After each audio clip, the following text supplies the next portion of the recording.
Boa noite e bem-vindos à grande entrevista. Esta noite temos connosco o professor Henrique Coelho, diretor da Escola Adolfo Portela, há 24 anos. 24 anos. Boa noite, professor. Obrigada por ter vindo. Nos últimos dias regressaram às escolas perto de 2 milhões de alunos. E se todos os anos o regresso às aulas é uma situação complicada, este ano deduzo que esteja a ser uma dor de cabeça de todo tamanho. Tem conseguido dormir? Esta é a minha primeira pergunta.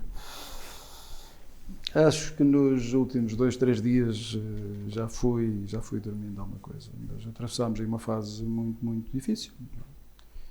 Começámos a preparar o ano, também não foi agora, começámos a preparar o ano no final de junho, e julho, e agosto, porque mesmo sem todas as orientações que vieram a surgir mais tarde, mas nós já sabíamos nessa altura que as coisas não iam ser fáceis, que havia medidas que tinham que ser tomadas e, portanto, começámos a preparar alguma coisa, aquilo que era possível na altura. Depois, na reta final, as coisas, obviamente, apertaram-se mais um bocado. É sempre difícil o lançamento de um ano letivo, é sempre difícil em qualquer escola.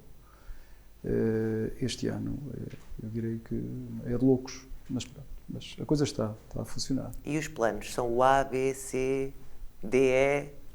Ouvimos falar que... Sim. Falaram-se de muitas medidas, a comunicação social falou de muitas medidas e até o governo por fora, mas apostou-se sempre no ensino presencial. Ensino presencial. Agora, ao mesmo tempo que se diz isto, nós temos que fazer um plano. E neste plano temos que começar a prever ou a admitir que possamos ter que ir para casa, que as coisas se podem complicar, totalmente ou parcialmente, que era aí algo que muitas escolas defendiam, era a possibilidade de nós termos um regime misto, com algumas aulas a funcionarem com os alunos em casa, particularmente os alunos mais crescidos, e com outras a funcionar na escola. Era uma solução que a mim me agradava e me agrada, tendo em conta a experiência que nós tivemos o ano passado com o ensino presencial, no terceiro período, do 11º e do 12º ano. Portanto, estes alunos, já com uma outra autonomia, foram capazes de fazer muito trabalho também em casa, vindo à escola, algumas aulas, tendo essas aulas presenciais, mas nessas aulas tendo orientações também sobre o trabalho que tinham que desenvolver em casa.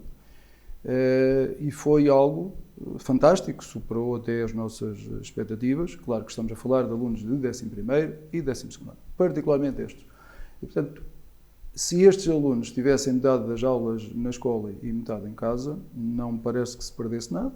Era um contributo para reduzir o número de alunos na escola ao mesmo tempo, já que o problema aqui do contágio deste vírus passa, com certeza, pela proximidade entre as pessoas, mas passa também pelo número de contactos estabelecidos. E, portanto, como é evidente, é diferente termos ao mesmo tempo 1000 alunos numa escola, ou ter 600, ou ter 500, porque o espaço é o mesmo e a dispersão, obviamente, é maior. Portanto, parece-me que poderia ser uma medida, do meu ponto de vista, sensata.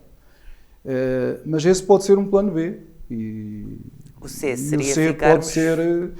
todos em casa outra ficar vez. Numa percentagem maior, ou ficar só, depende agora das escolas, ou ficarem mais os alunos dos anos mais básicos, mais baixos, digamos assim, porque esses são aqueles que têm menos autonomia. E até numa lógica da própria sociedade que tem que continuar a funcionar e os pais têm que trabalhar, é mais difícil aos pais deixarem em casa sozinhos os filhos com 8 anos, 10, 12, 14, do que deixar em casa, por algum tempo, os filhos quando eles já têm 16 anos, 17 ou 18. Portanto, não é a mesma coisa olharmos para alunos de idades mais baixas ou de idades mais avançadas, como é o caso do 11º e 12º. Portanto, pode haver realmente aqui planos, cada escola elaborou o seu plano, e elaborou o seu plano A, B, C e D, não é?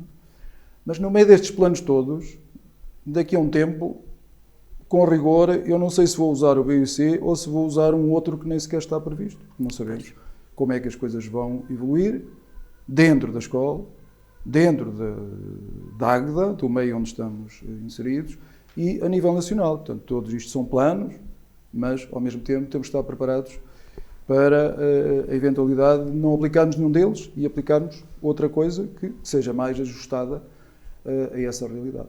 Claro que aqui a saúde é que tem um papel fundamental. O delegado de saúde e a saúde é que são determinantes nas medidas que as escolas podem ou não vir a tomar.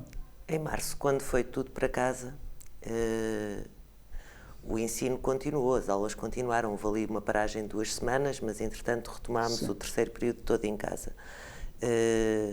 Os meios informáticos que são precisos e as condições foram fáceis de arranjar? Os alunos tiveram todos acesso? Não criará alguma desigualdade? Não, o ensino à distância, mesmo com acessos pela internet e mesmo com o computador, cria desigualdades. Isso é evidente, que ninguém se iluda ou que as pessoas pensam que lá porque são dados os meios técnicos o problema está resolvido. Não, isso é uma grande mentira. É uma grande mentira. Exige um acompanhamento. Nós temos alunos que, obviamente, têm uma estrutura familiar, têm um acompanhamento em casa que complementa de uma forma fantástica o trabalho que é feito pela escola. E, portanto, se tiverem que ficar em casa com alguma orientação da escola, se calhar não perdem nada. E temos outros que não têm esse apoio. Não é que eles não são mais nem são menos, nem os pais são mais ou menos que os outros. Mas, efetivamente, porque as condições de trabalho dos pais os obrigam a sair de casa cedo e a chegar à noite, de outra forma não têm trabalho e não têm rendimento, ou por outras questões de natureza social, também às vezes de alguma forma complexas, e que fazem com que o ensino à distância é, sem dúvida nenhuma, o mais injusto, o sistema mais justo para os alunos e que provoca menos desigualdade é o presencial. Eu não tenho dúvida alguma quanto a isso. Ainda assim, se os alunos, numa situação destas, não tiverem os acessos básicos, pois aí ainda estamos piores. Mas correu tudo bem? O ano passado, eu direi que correu bem. Numa fase inicial, nem todos tinham recursos, mas a escola disponibilizou os computadores que tinha. Algumas salas de informática foram desmontadas para emprestar os computadores para os alunos levarem para casa. E a Câmara Municipal também cedeu alguns equipamentos e acessos à internet. E, portanto, no nosso caso, acho que as coisas correram bem. E penso que, de um modo geral, na escola da Águeda as coisas correram bem também. Há bocadinho estava a falar do que não sabia que plano é que ia usar, o A, o B, o C, ou ter que inventar outro à última da hora, porque estamos sempre dependentes das orientações. Sim. Com tantas orientações, podemos desorientar-nos a certa altura. É verdade que nos podemos desorientar, mas também é verdade que, como é imprevisível a forma como as coisas vão acontecer, também é difícil a quem nos governa, seja este governo ou seja o outro, ser capaz de ter ali um plano detalhado, isto é assim, isto é assado, porque a todo momento há alterações. Há alterações na evolução da pandemia, há alterações que vêm da Organização Mundial de Saúde, porque numa fase inicial até se achava que as máscaras não eram nada importantes. Afinal, revelou-se o contrário, que são certamente das coisas mais importantes. Portanto, toda esta evolução, todas estas alterações devem obrigar a quem está na governação a incorporar esses conhecimentos e essas informações e certamente a ajustar as orientações também que vão para a escola. É evidente que quem está no terreno quer essas orientações quanto mais depressa melhor e o menos contraditórias possíveis. Não é? Quer dizer, isso é sempre assim. Mas também temos que ter uma postura, digamos que ativa. Nós também não podemos estar à espera que venha de quem nos governa as soluções para tudo. Esta questão de algumas alterações que nós realmente introduzimos ali na escola, e algumas de alguma forma significativas, até pelos gastos, pelo investimento que fizemos, não tivemos à espera que a orientação viesse nesse sentido. Portanto, antes de vir, começámos a perceber que há aqui coisas que se não conseguirmos resolver este problema, este e este, então isto não vai funcionar bem, não é? Portanto, também é preciso, não estou com isto a dizer que eu é que faço tudo e os outros não fazem. Acho que as escolas, de um modo geral, fizeram esse Mas foi trabalho, preciso muito trabalho. reorganizar a escola. Eu soubemos, por exemplo, que conseguiu arranjar mesas individuais, que era uma das intenções e que não tinha, a escola não estava equipada, e conseguiu mobilar a escola dessa forma nos últimos meses. Como é que se mobila uma escola? Como é que fez? Eu, entre outras questões que quis ver resolvidas, uma era que tivéssemos uma mesa, um aluno, ou um aluno, uma mesa. E também que tivéssemos uma turma, uma sala. Coisas que até aqui não tínhamos, nem uma nem outra. Neste momento até temos. Mas foi um desafio, pronto, é interessante olharmos agora para trás e vermos que conseguimos resolver esse problema. A escola, a grande maioria das salas estavam equipadas com mesas duplas, não é? Portanto, algumas tinham mesas individuais. Tivemos que comprar mesas individuais. Em algumas salas temos individuais e duplas, só que são duplas nas quais só se senta um aluno. Portanto, na verdade são duplas pelo tamanho, mas não pelo número de alunos que ali estão. Portanto, conseguimos sentar um aluno em cada mesa e só um aluno. Como a questão das turmas. Uma turma em cada sala obrigou-nos a reformular. Ali, por exemplo, 2 salas de educação visual que este ano não são salas de educação visual. Tem uma turma em cada uma delas. E a disciplina de educação visual é dada na sala da própria turma. Tem que fazer alguma adaptação, com certeza que sim, mas todos temos que fazer adaptações. E essas e mais outras que nós tivemos que fazer permitiram-nos ter uma turma em cada sala, que eu acho que foi e que é bastante importante no atual contexto.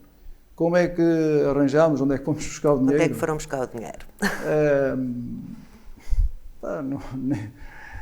Houve um reforço? Da escola. Não houve reforço nenhum. Não tivemos reforço nenhum para isso. Agora, nós temos que fazer a nossa gestão com base nas verbas que nos são atribuídas e com base em alguma receita que a escola consegue ter também.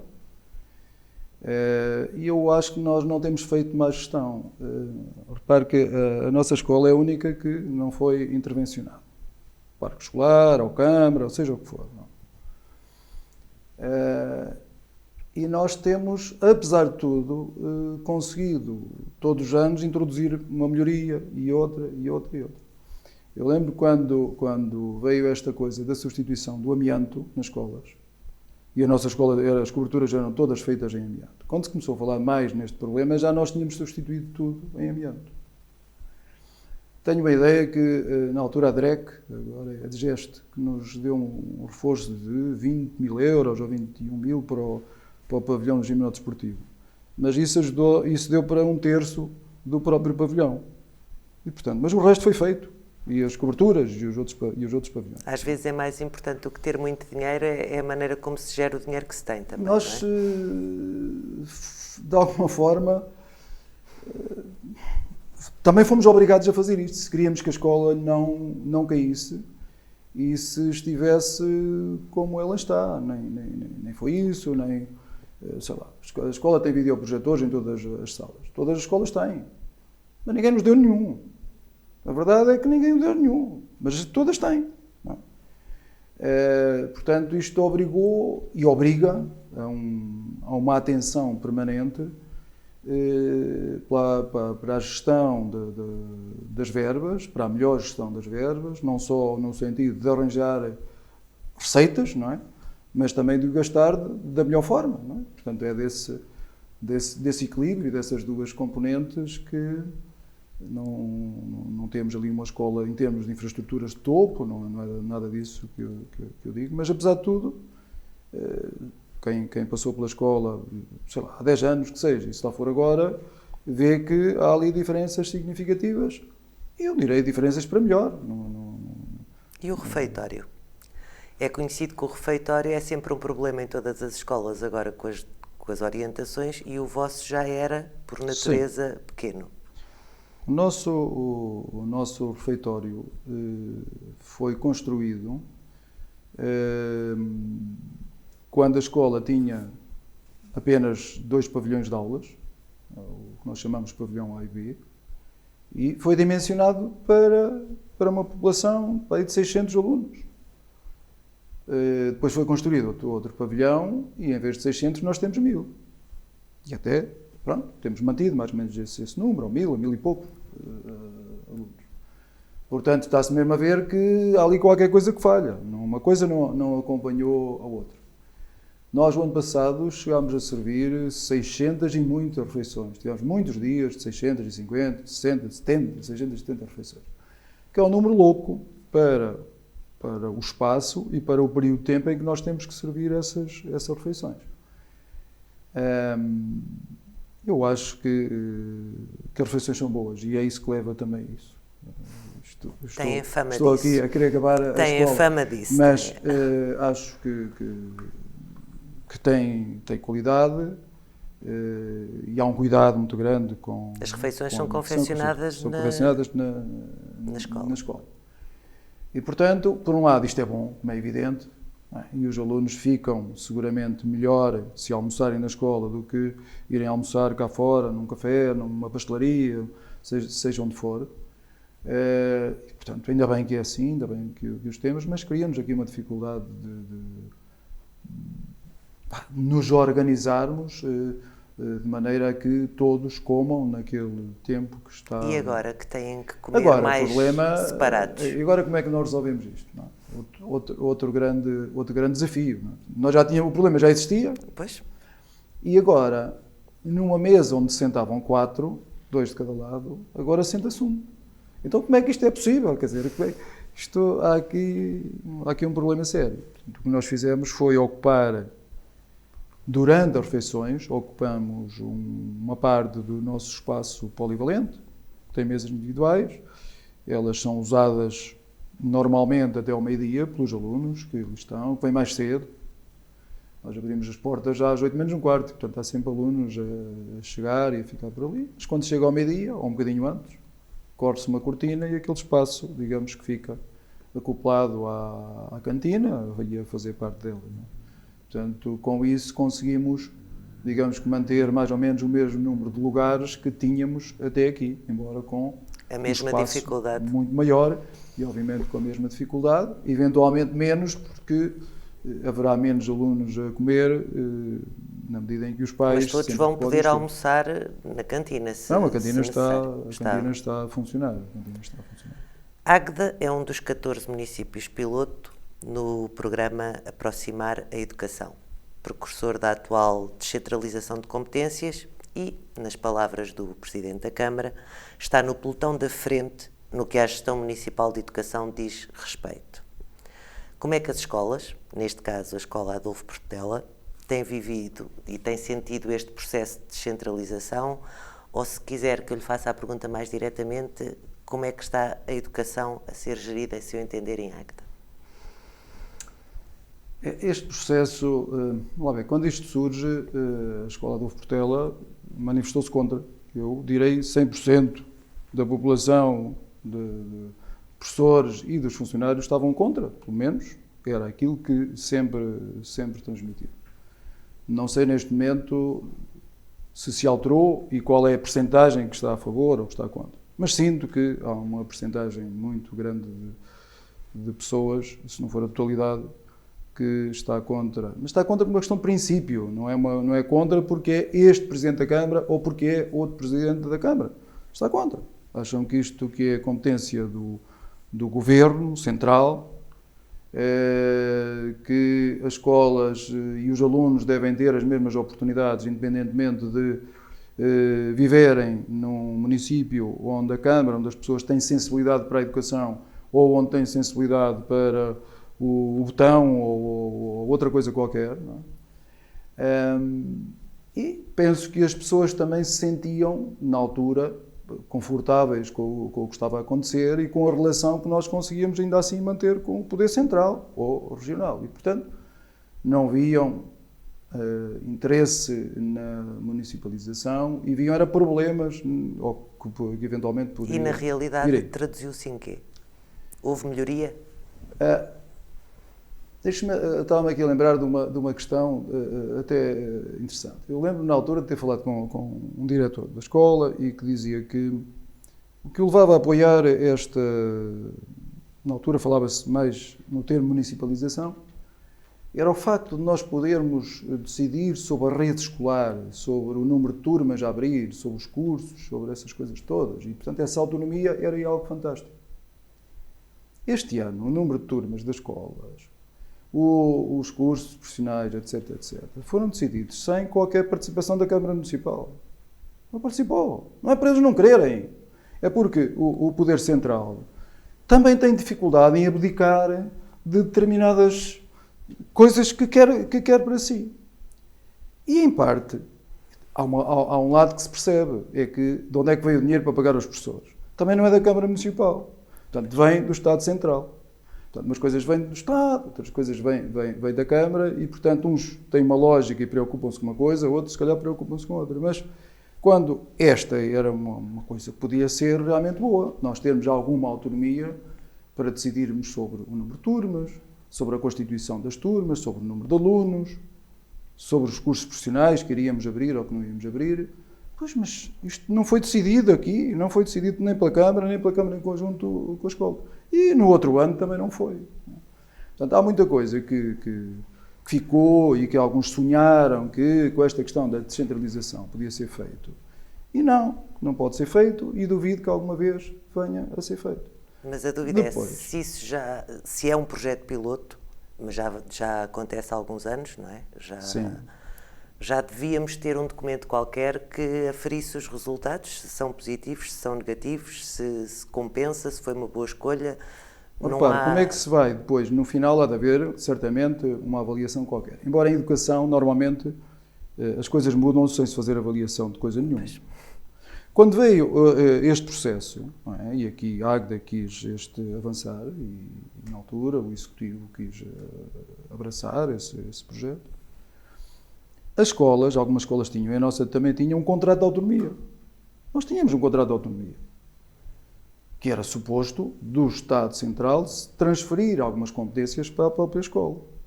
Numa determinada fase, quem estava no governo achou que sim, que as escolas e que os diretores e as suas equipas eram gente séria e competente, porque eu acho que umas vezes acham, outras vezes não acham. Isto vai variando. Embora tenda a ser mais do achar que não são nada competentes e que não fazem nada. Mas pronto, deve ter acontecido alguma coisa assim. Ou deve ter havido outra razão qualquer para isso.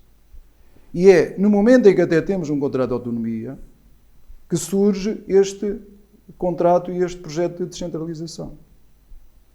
Entretanto, o contrato de autonomia acabou, mas ninguém percebeu muito bem e que conclusões é que foram tiradas do contrato de autonomia. Eu não sei. Mas isto é normal em educação. É nós termos um projeto e depois a seguir temos outro e andamos a brincar um bocadinho aos projetos. E nunca se afere os resultados. Não, em qualquer coisa o que faz sentido é eu lanço um projeto, há uma ideia que algum especialista estará a desenvolver e que se vê que se pode vir a implementar e a generalizar no futuro, então tudo bem, eu vou tratá-lo, eu vou avaliar e em função dessa avaliação decido se ele continua ou se não continua. Isto é normal, penso eu, em qualquer organismo, qualquer empresa. Se assim não fosse, as empresas faliam todas. O que eu vejo em educação é o oposto. Nós brincamos de projeto em projeto. E, portanto, até por este facto, até por conhecermos estas coisas, já começa a ser difícil acreditar em qualquer projeto que surja de novo, mesmo que ele seja muito bom. Portanto. E muito bonito no papel, não é? E bonito no papel. Bonito no papel também eram as obras prometidas no âmbito do parque escolar para Adolfo Portela. Há novidades? Não. A Adolfo Portela chegou a ter uns contentores para as obras durante um ano lá a empatar. Era melhor que não estivessem lá porque dificultaram as aulas de educação física, estavam a ocupar lá aquele espaço e ainda estragaram um bocado o chão. Portanto, o que a parque escolar trouxe foi só prejuízo atrás de prejuízo. Depois há aí alguma tentativa até da Câmara de procurar fundos, apoios, projetos para ter ali alguma intervenção, mas nada, até agora nada. Até agora nada. E nem eu acho que... Bem, a Parque Escolar fez obras e gastou-se dinheiro, que no meu ponto de vista, para muitas escolas, metade do dinheiro que se lá gastou chegava bem e se calhar até faziam coisas mais práticas e mais adequadas àquilo que é uma escola. Portanto, sabemos, gastou-se dinheiro, sei lá como. E mesmo a nossa, era um projeto estava previsto 12 milhões e tal de euros, ou coisa parecida. Eu não acho, não é necessário isso, porque a escola tem ali, tem uma estrutura e umas paredes, tem ali muita coisa que está bem, não precisa ser nada deitada abaixo, não precisa, não é? Precisa de substituir ali algumas coisas que eu não sou engenheiro nem arquiteto, mas identifico facilmente, qualquer pessoa identifica, não é? E que melhoravam ali o conforto da escola e naturalmente dos alunos. O refeitório, que falávamos há pouco, era um deles. E o refeitório, eu até acho que nem era preciso um investimento por aí além, porque hoje em dia há materiais que são relativamente fáceis de aplicar, esteticamente agradáveis, com condições de conforto, etc., que era possível ali implementar. Não era preciso um investimento por aí além, mas a verdade é que não se fez. Nada. O professor Henrique está há muitos anos na gestão da Adolfo Portela, mas soubemos de fonte segura que podia ter, em vez de formar uma escola, podia ter formado uma banda. Que é um guitarrista exímio e compositor, soubemos essas coisas todas. Não sendo guitarrista de nenhuma banda rock, ainda tem prazer em ser diretor de uma escola ao fim destes anos todos?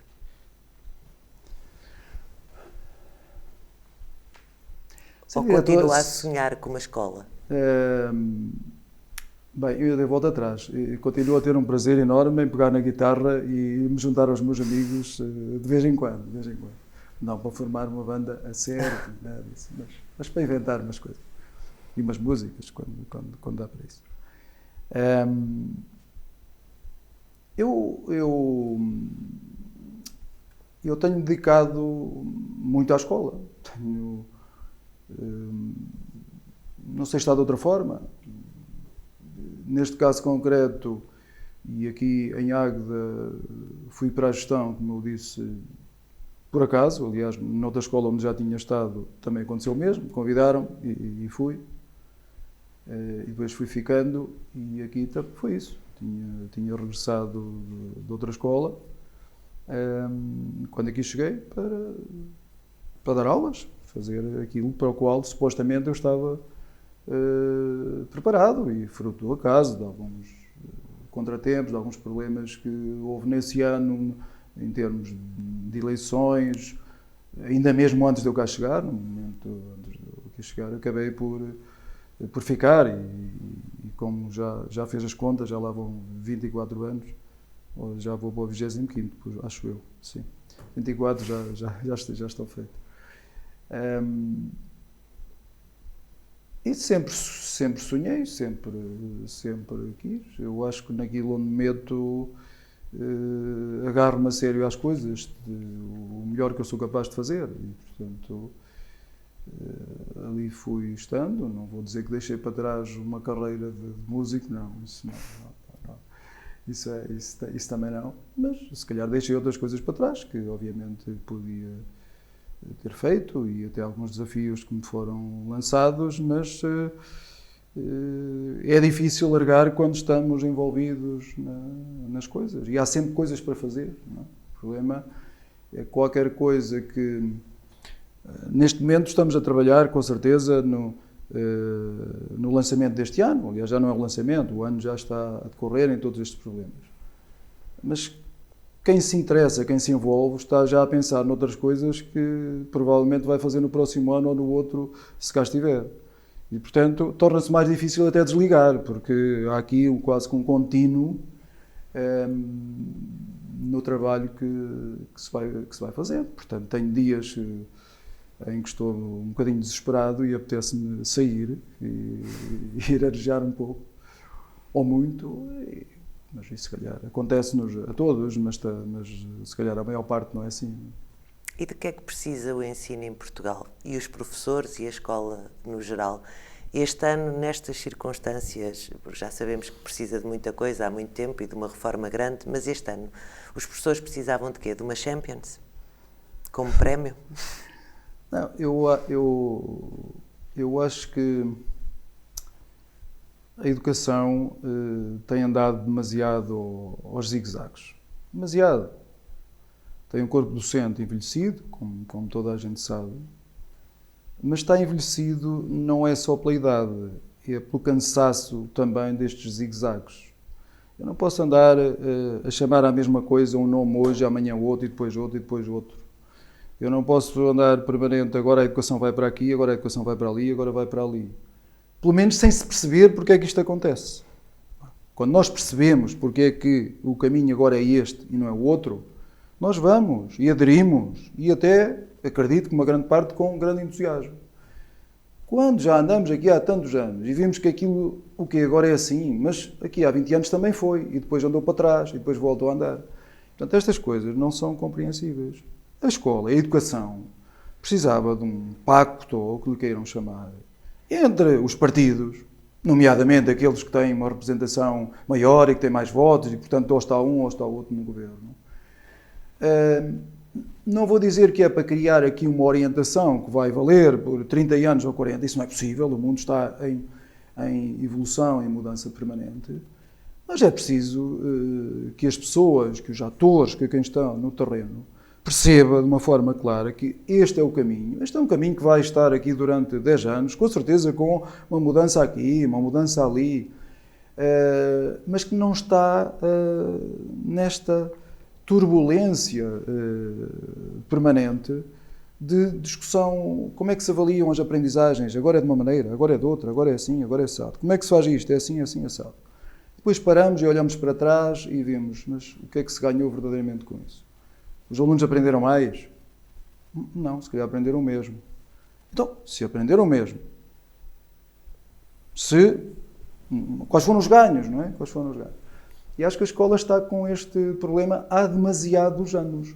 Eu lembro-me que há uns anos foi criada uma disciplina de, já não sei se chamava formação cívica ou cidadania. Acho que é formação cívica, no 10º ano. A disciplina foi criada para as turmas do 10º ano. E a meio do primeiro ano em que ela foi implementada, anunciou-se a sua morte. Portanto, a disciplina durou 1 ano. E nós dizemos, mas isto é um problema? É um problema, e é um problema sério. Porquê? Porque esteve tantos, milhares de professores a discutir quais eram os conteúdos, como é que davam, como é que não davam, o que é que estavam num período, como é que faziam, como é que não faziam. Quais eram os materiais, como é que avaliavam esta disciplina. E, portanto, isto é uma brincadeira assim, não é? Porque aquela energia, aquele tempo canalizado para uma coisa que morreu logo a seguir, devia ser canalizada para outra coisa, porque aquilo perdeu-se. Portanto, aquilo há um prejuízo enorme. Ou houve um tempo que, na parte das ciências, havia uma disciplina que era práticas laboratoriais de biologia, práticas laboratoriais de química, de física, e por fora. Entendeu-se que a parte experimental era de tal modo importante que se justificava uma disciplina, até com uma carga horária considerável. E toda a gente concordou com isso. Bem, mas depois, a dada altura, ou passado pouco tempo, afinal, essa disciplina acaba. Bem, mas a parte prática experimental é importante ou não é importante? Portanto, como é que alguém percebeu, alguém que está no terreno percebe porque é que foi importante naquele momento e depois deixou de ser importante? O que é que mudou no mundo, no país e no mundo, que justifique este tipo de mudanças? Não há razoabilidade nisto, não é? E a escola precisa muito disto, que as pessoas que estão no terreno percebam qual é o caminho. Aliás, as pessoas que estão no terreno precisam de perceber, afinal de contas, o que é que se quer da escola. Este é outro problema ainda mais complexo, porque hoje em dia quer-se tudo da escola. Portanto, quer-se. O que a sociedade acha é que até aos 18 anos, qualquer problema com os alunos tem que ser resolvido na escola. Qualquer problema. Os alunos têm que aprender português, francês, inglês, história e por aí fora. Portanto, essas disciplinas têm que as aprender. Nós temos que incluir todos os alunos que têm problemas físicos, motores, mentais, de integração, relacionais, de todo tipo. Mas, ao mesmo tempo, temos que preparar bons alunos para serem bons engenheiros, bons médicos e por aí fora. Portanto, isto não pode ser descurado. E há um aluno que tem um problema de saúde ou outro que requer uns cuidados adicionais e a escola tem que o fazer. E há problemas de alimentação porque há famílias carenciadas e a escola tem que responder. E sei lá, mais uma infinidade de situações que não me estou aqui agora, não estão a ocorrer. Mas é preciso definir de uma forma muito clara o que é que se quer da escola e que meios é que a escola precisa para chegar lá. E temos que chegar ao entendimento quanto a isto, porque se não temos meios, então temos que repensar o que é que queremos da escola. As coisas têm que estar ligadas umas às outras. E isso não é feito, porque continuamos, apesar de já estamos, de alguma forma, longe de um período de 25 de Abril, onde os partidos vieram e, portanto, havia, e é compreensível ali algum amadurecimento que a democracia, esta forma de estar, tem que ocorrer. Mas já tivemos tempo para amadurecer e para ver que há situações e há prioridades do próprio país que não podem ser tratadas só olhar para o meu umbigo, porque eu sou deste partido e, portanto, eu tenho que deitar isto abaixo. Eu porque tenho outro. Agora estou lá, inverto a situação. Agora estou a inverter. Não pode funcionar assim. Não pode. Não, o país também, e esta camada jovem agora, não vão a lado nenhum com isto. E na escola, os próprios professores estão num estado de exaustão brutal. Como digo, por um lado, pela idade, os anos de vida que têm, mas muito por este cansaço, por este desgaste de serem empurrados de uma forma para um lado e para o outro, faz, não faz, e alguns de mais idade chegam mesmo assim, bem, eu já não sei o que é que faço aqui, já não sei o que é que querem de mim. O que é compreensível, não é? E aconteceria, penso eu, em qualquer área de atividade onde estas coisas acontecessem. Portanto, a escola precisa de algumas coisas.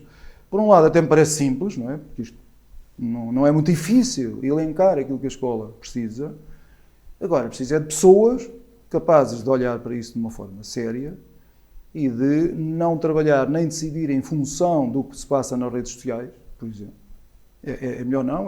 Temos de ter aqui um grupo de pessoas que estejam aí num sítio sem poder olhar para o que se passa nas redes sociais e sem estarem sempre neste jogo de como é que eu vou buscar votos ou como é que eu não vou buscar votos. E, portanto, a educação ser usada para isto dá mau resultado, está a dar mau resultado e vai continuar. E não está a cumprir o seu papel. Professor, para terminar, e foi um prazer tê-lo aqui, mas queria-lhe deixar aqui, dar a oportunidade para fazer uma coisa. Vamos imaginar que isto não é uma entrevista, vamos imaginar que é uma reunião de pais e de alunos que estão a ver-nos lá em casa e quer deixar os seus recados agora, esta semana. Anda tudo muito nervoso. Se a segunda vaga vem, se as escolas abrem, o que é que acontece. Quer deixar alguma mensagem a pais e alunos? Eu reuni com todas as turmas do 7º ano e do 10º ano antes das aulas começarem. E os diretores de turma reuniram, também estiveram presentes nessa reunião, mas reuniram depois com as outras turmas, também antes das aulas começarem.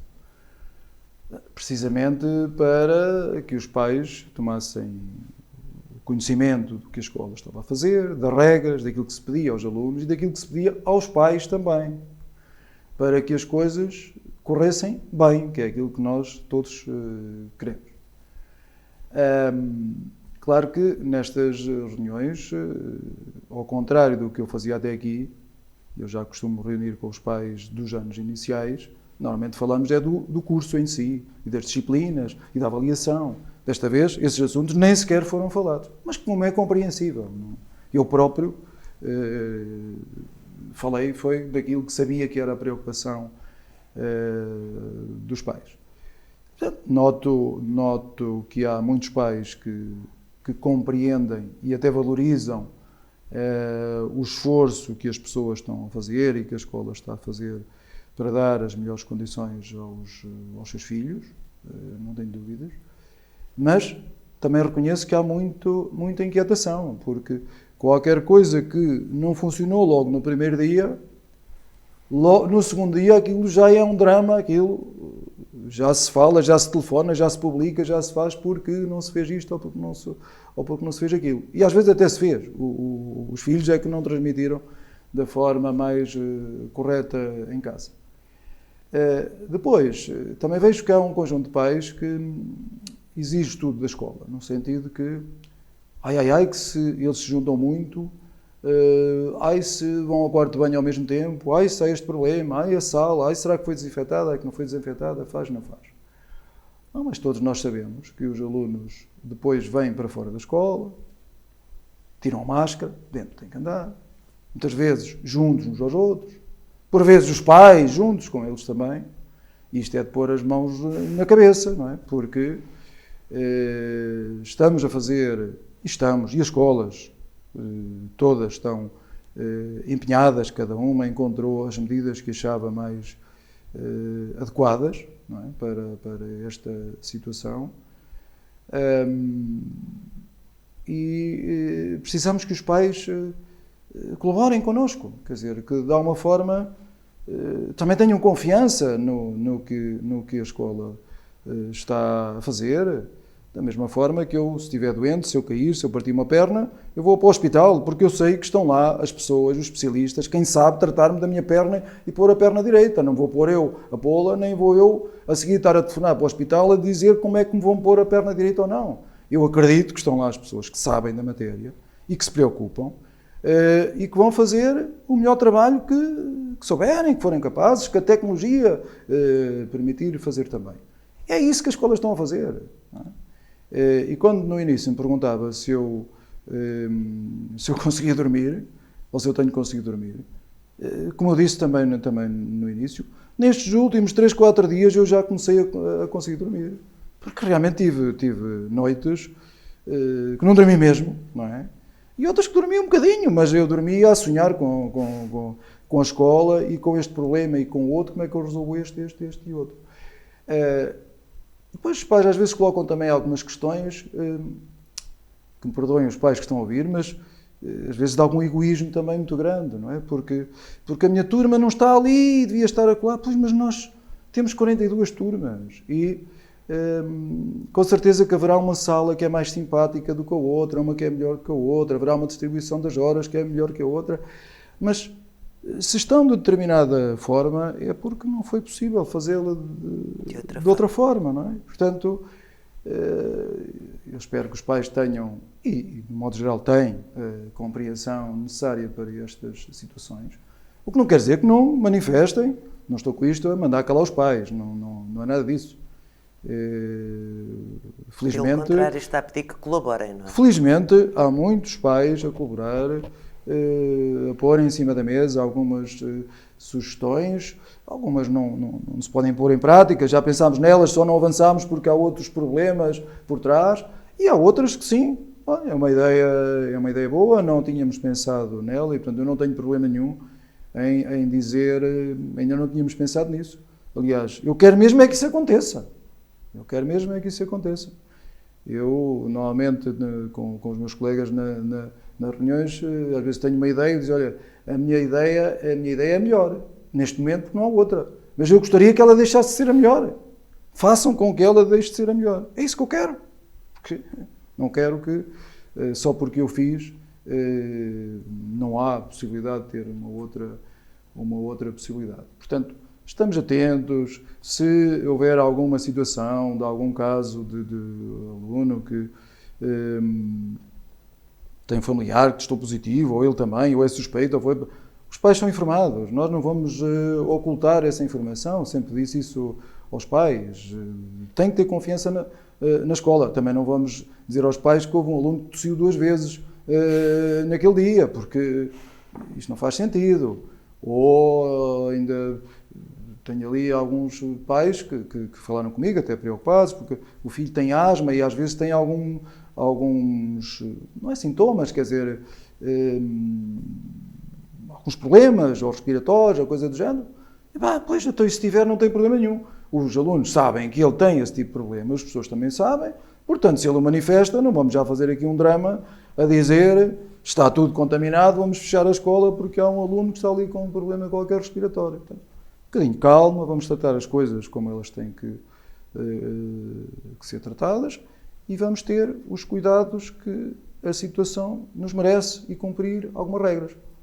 E aos pais, eu também tenho pedido muito, é que deem o exemplo aos filhos, porque esta coisa do... Antigamente usava-se muito esta expressão, olha para aquilo que eu digo e não para o que eu faço. Ninguém leva isso a sério. Olha-se mais para aquilo que se faz. É isso, é o exemplo também.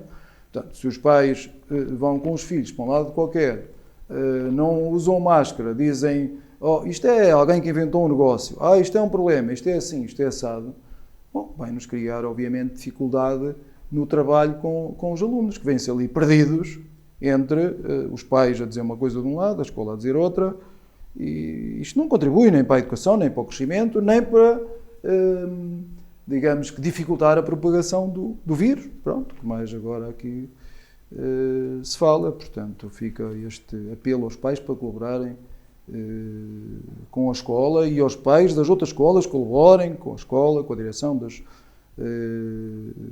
escolas, porque isso é importante para todos e para os seus filhos. Muito obrigada, professor, por ter aceito o convite. A grande entrevista estará disponível através dos canais habituais de Facebook, YouTube e Spotify e está de regresso na próxima semana, já com o Jorge Costa. Boa semana.